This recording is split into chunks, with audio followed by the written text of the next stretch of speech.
Dans cette vidéo, nous allons nous intéresser aux opérateurs relationnels et conditionnels. Alors, il s'agit en fait de savoir utiliser des opérateurs et de construire des structures décisionnelles.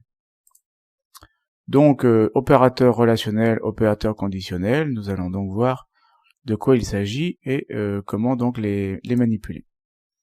Alors, les opérateurs relationnels, eh bien, tout simplement l'opérateur égal-égal. Alors, suivant le passif que vous avez peut-être à l'habitude de faire des tests d'égalité utilisant le symbole égal. Attention, l'opérateur de test d'égalité, c'est égal-égal, donc ça c'est hérité du C++. L'opérateur égal est réservé aux affectations uniquement. Bon, normalement en Java, vous ne pouvez pas vous tromper entre le symbole égal-égal et le symbole égal, étant donné que la sémantique est complètement différente. Normalement, vous ne pouvez pas réussir à placer un égal dans une expression booléenne.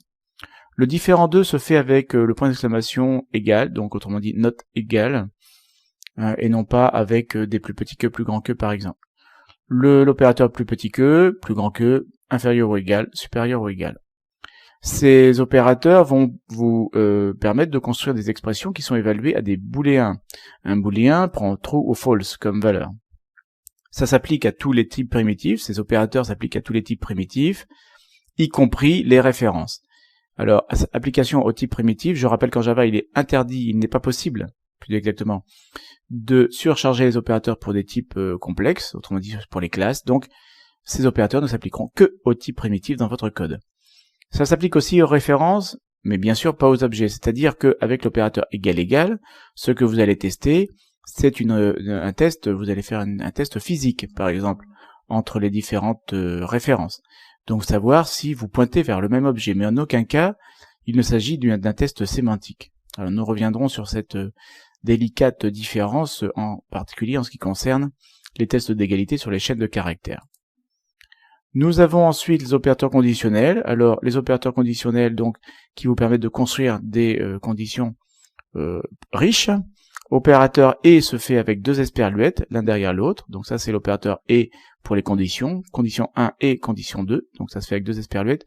Les deux pipes ici correspondant au ou, condition 1 ou condition 2. Et ce sont des opérateurs court-circuit, c'est-à-dire qu'ils permettent l'évaluation paresseuse de la condition.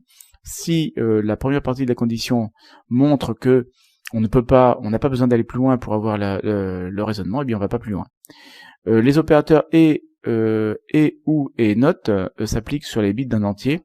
Donc là on est devant des opérateurs qu'on a beaucoup moins l'occasion de placer dans nos conditions en fait. L'opérateur point d'exclamation c'est not, donc ça c'est encore hérité du C++. Remarquons l'opérateur ternaire qui est composé du point d'interrogation et des deux points, ce qui signifie ici que si A est supérieur à B, alors je retourne A, sinon je retourne B. Ce genre d'expression, on ne considère pas ce genre d'expression comme une preuve d'illisibilité du code, non pas du tout, on considère que c'est assez lisible, ça reste assez lisible, et c'est très très pratique lorsque vous avez besoin d'avoir une expression de retour, un return, qui soit un petit peu condensé, et ça évitera d'écrire des if et d'avoir des expressions un petit peu compliquées en fait. Donc voyons sous NetBeans maintenant dans le code ce que donne en fait l'utilisation de ces opérateurs. Sous NetBeans, comme d'habitude, je vais créer une application Java application. Donc ici nous sommes sur le FR 178.07.00. Je change de groupe de projet. J'ai créé un nouveau workspace en fait. Donc dans les solutions, vous trouverez dans les ressources correspondantes à ces slides, à ces vidéos, vous trouverez donc plusieurs répertoires contenant les projets. J'ai préféré faire comme ça de façon à ce qu'on maîtrise mieux les différents projets, sinon on va avoir une pléthore de projets dans les solutions. Donc ici je vais lui laisser créer la classe principale, même si le nom est toujours un petit peu étonnant. Je rappelle que la notion de projet n'est pas Java, la notion de projet est NetBeans. Par contre la classe principale, oui, ça c'est une information qui est importante en Java. Alors je vais maintenant appliquer quelques opérateurs. Alors d'abord sur des entiers. Donc ici, évidemment, au niveau de l'application de l'opérateur, je sais pas, plus petit que, boolean res égale A inférieur à B. Donc, hop là, pardon, j'ai oublié le A, c'est pas mal. Donc voilà, donc ici l'opérateur plus petit que est évalué à une condition booléenne, donc je peux capter le résultat de ce booléen dans une variable res. Ensuite, ça permettra de faire des tests sur le res, pas de problème. Je peux bien sûr aussi manipuler des chaînes de caractères. Je peux appliquer en fait l'opérateur de comparaison sur les chaînes de caractères. Si je fais ce genre de test, voilà. Et si je veux savoir si les deux chaînes de caractères sont égales, je peux effectivement récupérer le résultat, d'ailleurs que je vais reprendre sous le nom de la variable res, ici. Res égale str1 égale str2. Tiens, il sera intéressant de vérifier le résultat de mon... Le résultat... Ici, donc je compare les chaînes avec égal. Le compilateur a l'air de faire une petite remarque. En fait, c'est un avertissement. Donc je vais donc noter que str1 par rapport à str2, je vais faire afficher le résultat. Et là, le résultat va être, je pense, tout à fait intéressant. Coqui, hop. Je peux lancer mon application à partir de la classe principale qui est ici. Run file. Donc ici, il me dit que c'est false. Ok, donc évidemment, les deux chaînes de caractères sont différentes. Maintenant, il serait intéressant de savoir ce qu'on va me répondre à ce niveau-là. On me répond true.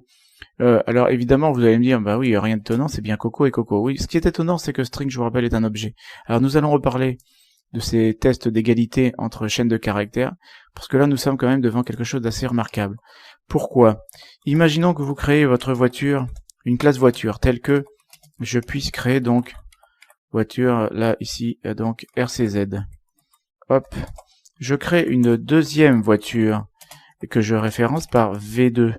Donc, des références qui sont différentes, mais des objets qui sont aussi différents, bien entendu. Si maintenant, donc on pourrait, je créerai ensuite la classe voiture. Maintenant, je veux récupérer le résultat de savoir si V1 égale V2. Je vais me permettre un petit copier-coller dans mon code, bien entendu, vous ne faites jamais ça, les copier-coller sont interdits. Les copier-coller sont interdits parce qu'ils mènent à recopier des erreurs. Je vais créer la classe voiture, là vous voyez que ce que je cherche à faire, c'est de savoir si mes deux V1 et V2 sont les mêmes. Donc je vais créer la classe voiture rapidement au-dessus. Classe voiture, apparemment j'ai juste besoin de stocker le nom de la voiture, et de façon publique, un constructeur de la voiture, qui prendra une chaîne de caractères en paramètres et qui stocke le nom de cette voiture. Pour bien faire, donc la chaîne de caractères est privée. Donc voilà basiquement ce que c'est que ma voiture. Donc ici, je crée un objet voiture qui s'appelle RCZ, je crée un objet voiture qui s'appelle RCZ, et là, quel est le résultat que je dois obtenir? Eh bien, le résultat que je dois obtenir est bien sûr false. Alors, vous avez ici, alors pourquoi est-ce que c'est false? Bon, tout bêtement parce que je fais appel à deux new successifs, et que le compilateur ou le runtime me garantit que deux new successifs me donnent deux espaces mémoire différents. Donc ces deux références n'ont aucune possibilité de pointer vers le même objet. Là où on est devant un problème avec l'application des opérateurs, c'est que de l'opérateur égal, c'est que sémantiquement ces deux voitures peuvent être égales, puisqu'en fait il s'agit réellement de la même voiture. Dans la mesure où ici vous étiez d'accord que les deux chaînes de caractères créées de façon séparée évidemment vous disent qu'elles sont égales, et vous comprenez que là il y a une différence de comportement extrêmement remarquable entre un objet chaîne de caractères string et un objet classique comme ici ma voiture. Donc quelque chose d'assez tout à fait remarquable à débrouiller plus tard. Nous ferons la remarque lorsque nous parlerons des égalités des chaînes de caractères. À noter qu'une condition, donc évidemment ça peut être quelque chose de beaucoup plus complexe que ce qu'on vient de faire là. Je pourrais vouloir tester que str1 est différent de str2 et que par ailleurs aussi, donc j'ai ici a et b, a égale b. Voilà, donc ça c'est une condition complexe dans lequel, pardon, c'est pas égal et bien entendu ici, je récupère l'évaluation de cette chose-là et aussi l'évaluation de cette chose-là pour eh bien faire un AND. Le OR se fait avec deux pipes verticalement. Alors les conditions très compliquées comme ça posent rapidement des problèmes. Je ne doute pas que vous ayez l'habitude de vous débrouiller d'expressions plus compliquées que ça. Mais par contre, il faut bien remarquer que la logique conditionnelle est toujours un peu compliquée, les if qui s'enchaînent sont toujours un peu compliqués, et puis donc les opérations comme ça les opérations conditionnelles comme ça qui s'enchaînent sont toujours un peu complexes, d'autant plus que on peut éventuellement avoir des problématiques d'ordre de prédominance, de priorité, pardon, entre les différents opérateurs. Donc je militerai pour des expressions les plus simples possibles. Voilà, donc ce qu'on a couvert dans cette petite vidéo, c'est les opérateurs relationnels, plus grand que, plus petit que, égal égal, qu'on appliquera sur des types primitifs, des strings, des objets, et les opérateurs conditionnels qui permettent en fait de relier les différentes branches de la condition de façon à construire des conditions beaucoup plus complexes. Je ne milite pas pour avoir des conditions très complexes dans le code, au contraire, si vous pouviez simplifier les conditions, ça m'arrangerait énormément en tant que lecteur et futur débogueur de votre code.